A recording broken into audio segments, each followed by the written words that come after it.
हरे कृष्णा, राधे कृष्ण राशि के चैनल में आपसे मित्रों का स्वागत है। और आप सब कैसे हैं? कान्हा जी की कृपा से सब ठीक होंगे। और आज है उत्पन्ना एकादशी की सभी मित्रों को ढेर सारी बहुत सारी बधाई हो। और मैं आपको कथा सुनाने जा रही हूँ उत्पन्ना एकादशी की।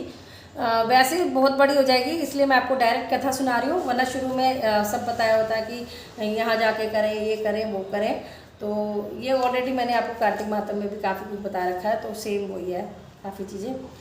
तो इसमें मैं आपको एक चीज़ और बताना चाहूँगी। इसमें जो लिखा है कि शुक्ल पक्ष और कृष्ण पक्ष एकादशी व्रत में भेद नहीं करना चाहिए। कई लोग कहते हैं ना, हम शुक्ल पक्ष की करते हैं, कृष्ण पक्ष की वो बड़ी होती है, वो छोटी होती है। सब एकादशियाँ समान है, देखिए इसमें भी लिखा हुआ है। तो अब स्टार्ट करते हैं। मैंने पुष्प ले लिया है, तुलसी दल भी ले सकते हैं, तिल भी ले सकते हैं।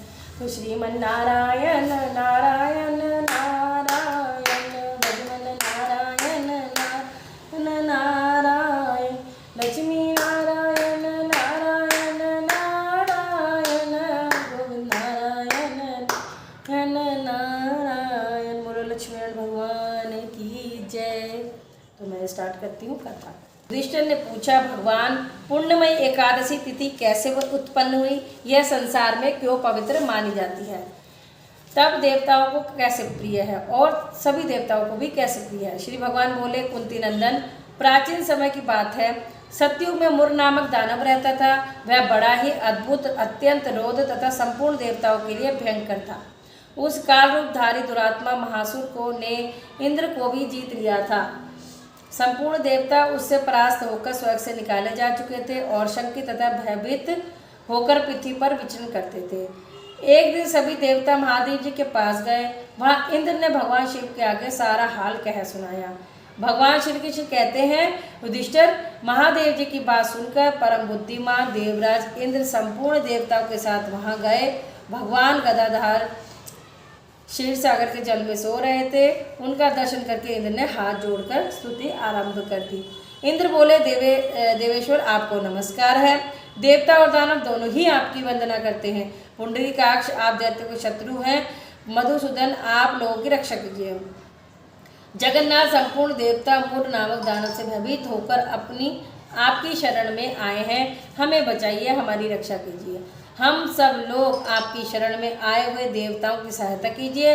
प्रभु, अत्यंत उग्र स्वभाव वाले महाबली मुर नामक दैत्य ने संपूर्ण देवताओं को जीतकर इन्हें स्वर्ग से निकाल दिया है। इंद्र की बात सुनकर भगवान विष्णु बोले कि हे देवराज, वह दानव कैसा है, उसका रूप और बल कैसा है तथा उस दुष्ट के रहने का स्थान कहाँ है?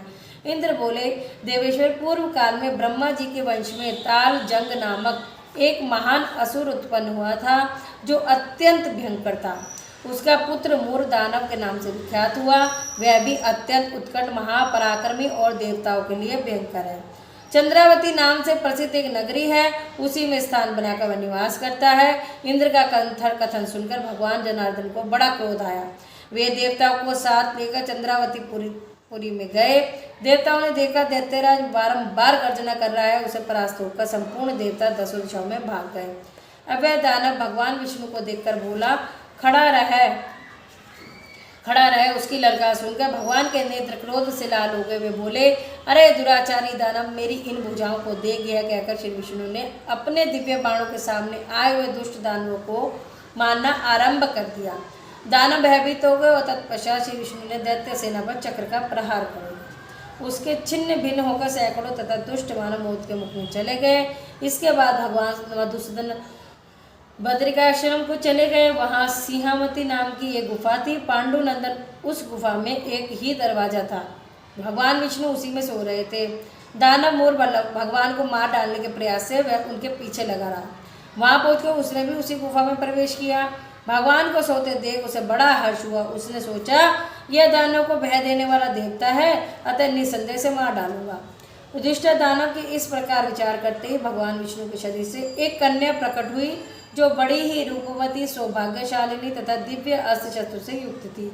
वह भगवान के तेज के अंश से उत्पन्न हुई। उसका बल और पराक्रम महान था। युधिष्ठिर दानवराज मुर ने उस कन्या को देखा। कन्या ने युद्ध का विचार करके दानव के साथ युद्ध के लिए ललकारा। युद्ध छिड़ गया।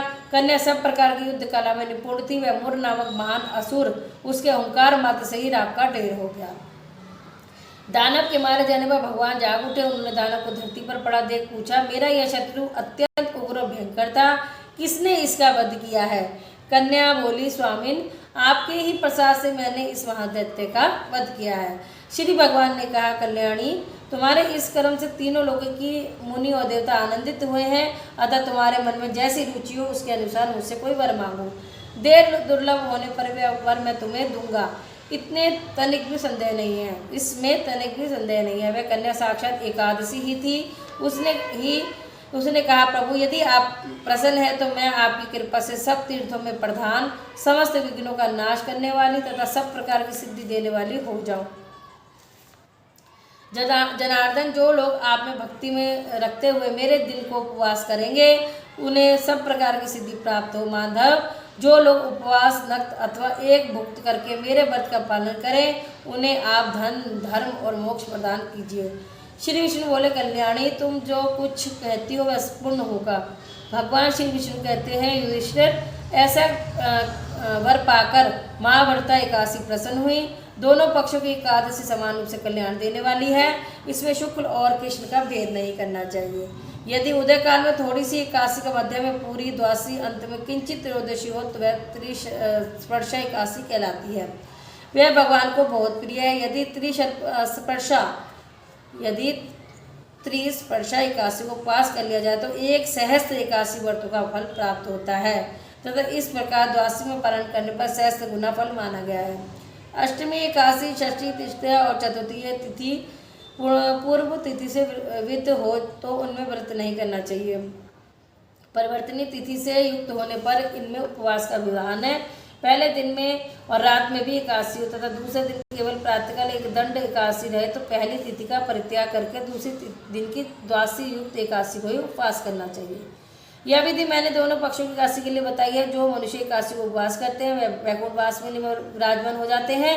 जो मानव हर एकादशी के माध्यम पाठ पढ़ता है उसको सहस्त्र गोदानों को पुण्य का फल प्राप्त होता है। वह निसंदेह ब्रह्म हत्या आदि पापों से मुक्त हो जाते हैं। एकादशी के समान पाप नाश व्रत कोई दूसरा नहीं है।